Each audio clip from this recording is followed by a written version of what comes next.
It's not what we do once in a while that shapes our lives, but what we do consistently. Konsistensi itu bukan tentang punya semangat, tapi soal terus jalan walaupun lagi nggak ada motivasi. Tapi sayangnya banyak banget yang konsisten itu patah, karena ya fokusnya itu salah. Banyak orang yang baru coba seminggu, tapi udah nyerah. Nah, itulah kenapa menurutku fokusnya itu salah. Hai everyone, di video kali ini aku mau coba share hal-hal apa aja yang aku berhenti lakuin supaya aku bisa konsisten. Pertama, aku berhenti untuk cek progres terlalu sering. Dulu ketika aku belajar IELTS, aku selalu berharap untuk dapat skor 7 atau 8. Nah, untuk bisa nge-achieve skor yang aku mau, aku coba untuk nonton video pakai bahasa Inggris, untuk baca artikel pakai bahasa Inggris, dan juga hafalin kosakata yang baru aku temuin. Nah, IELTS itu kan tentang kerjain soal. Jadi saat itu aku juga mikir, semakin banyak soal yang aku kerjain, semakin improve juga skill aku. Jadi aku nggak cuma nonton video pakai bahasa Inggris, baca artikel, atau hafalin kosakata, tapi aku juga mengetes diriku secara terus-menerus dengan cara latihan soal setiap saat. Nah, itulah yang menurutku salah, karena aku terlalu cepat cek progres. Tapi karena IELTS itu ngerjain soal, pikir skorku bisa meningkat kalau aku latihan soal secara terus-menerus. Jadi waktu itu aku terlalu fokus untuk ngerjain soal sebanyak-banyaknya, soal listening dan juga soal reading. Nah, ketika ternyata skorku di bawah 7, aku merasa kecewa sama diriku sendiri. Setelah aku kerjain soal dan juga cek jawaban, aku lanjut kerjain soal berikutnya. Dan ketika skorku masih di bawah 7 lagi, aku merasa lebih kecewa karena ya aku ngerasa nggak ada improvement. Di situ, aku sempat selama beberapa hari atau beberapa minggu stop untuk latihan. Karena ya aku takut aku bakal kecewa lagi kalau misalnya skorku di bawah 7. Jadi aku mikir kenapa ya aku bisa dapat skor di bawah 7 itu. Tapi seiring berjalannya waktu, aku sadar kalau misalnya aku terlalu sering cek progres. Nah, itulah yang menurutku salah.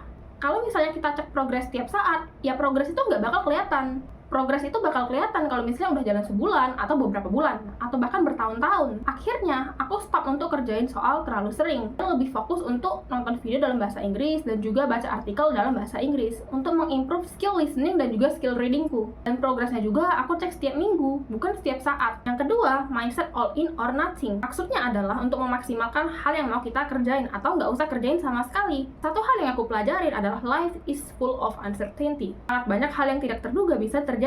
Contohnya ketika kita udah jadwalin mau latihan, tapi tiba-tiba ada kelas tambahan pulang sekolah. Atau ketika kita udah jadwalin mau baca buku, ternyata ada tugas di sekolah yang bikin kita telat pulang. Nah, ketika menghadapi hal seperti ini, biasanya orang-orang mulai skip untuk kerjain sesuatu yang udah mereka jadwalin. Aku dulu juga begitu. Tapi sekarang aku sadar, kalau lagi dalam situasi begini, yang terpenting itu bukanlah memberikan sesuatu yang terbaik, tapi untuk tetap menjalankannya sekalipun waktunya itu berkurang. Mungkin yang awalnya jadwal untuk latihan itu 1 jam. Tapi karena ada kelas tambahan, di sisa 30 menit. Nah, menurutku, walaupun waktunya cuma 30 menit, itu nggak masalah, asalkan kita masih melakukannya. Hal ketiga yang aku berhenti untuk lakukan supaya bisa konsisten adalah terlalu fokus pada hasil dibandingkan proses. Ketika SMA, aku pernah belajar yang namanya writing. Ya, jadi kalau kalian belajar IELTS itu ada 4 komponen, ada listening, reading, writing, dan juga speaking. Nah, saat itu fokusku adalah di writing. Targetku itu jelas, aku mau dapat skor 7 di ujian writing nanti. Apa sih yang aku lakuin untuk dapat skor 7 itu? Aku latihan nulis esai hampir setiap hari. Bahkan ada yang kadang-kadang dalam 1 hari itu aku bisa kerjain 2 task. Tapi ada masa-masanya ketika awal-awal skorku itu nggak sesuai harapan. Saat itu aku agak kecewa. Tapi untungnya saat itu aku sadar kalau sebenarnya aku itu terlalu fokus ke hasil dibandingkan prosesnya. Nah, setelah itu apa yang aku lakukan? Sama seperti sebelumnya, aku tetap latihan nulis esai hampir setiap hari. Tapi fokusku itu bukan lagi ke skornya, melainkan ke prosesnya, ke proses penulisan esai. Gimana aku bisa nge-paraphrase topik, gimana aku bisa extend vocabulary-ku, gimana aku bisa menggunakan grammar dan juga diksi yang akurat untuk esai itu, dan lain sebagainya. Targetku masih tetap sama, yaitu dapat skor 7 di ujian writing. Tapi itu cuma sekedar target akhir. Target sehari-hariku waktu itu adalah gimana aku bisa tetap mengimprove skill writing aku setiap hari. Dan even setelah selesai ujian, gimana caranya aku bisa tetap pakai skill writing itu untuk keperluan lain. Dengan begitu, konsistenku lebih mudah terjaga. Yang keempat, aku berhenti untuk tidak mengerjakan sesuatu 2 kali berturut-turut. Maksudnya itu kita menormalisasikan suatu pengecualian. Misalnya, kita pulang malam karena ada kelas tambahan di sekolah atau di kampus. Karena pulang malam, jadinya nggak sempat latihan, dan akhirnya nge-skip latihan itu. Besoknya kita pulang malam lagi karena ada kelas tambahan, dan nggak latihan lagi. Nah, disinilah yang berbahaya. Karena ya kamu akan nganggap itu normal, dan besoknya kamu juga akan skip latihan itu. Dan besoknya lagi juga akan begitu. Dan akhirnya habit itu malah menghilang. Nah, di sini pelajaran yang aku dapetin adalah jangan pernah izinin diri kita untuk nge-skip suatu hal lebih dari 1 kali.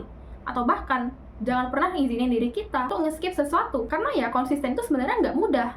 lebih baik lakuin sedikit demi sedikit daripada nggak sama sekali. Karena kalau udah kehilangan habit untuk konsisten, bakal susah untuk membentuknya kembali. Nggak kayak overnight oat atau mie instan yang bisa langsung jadi dalam beberapa menit. Bangun habit itu butuh waktu berminggu-minggu atau bahkan berbulan-bulan. Oke, mungkin segitu dulu aja video untuk kali ini. Dan kalau misalnya kalian suka konten produktif lainnya, jangan lupa like, share, dan juga subscribe biar nggak ketinggalan konten lainnya. Tapi dari keempat masalah tadi, kira-kira yang mana nih yang paling relate sama kalian?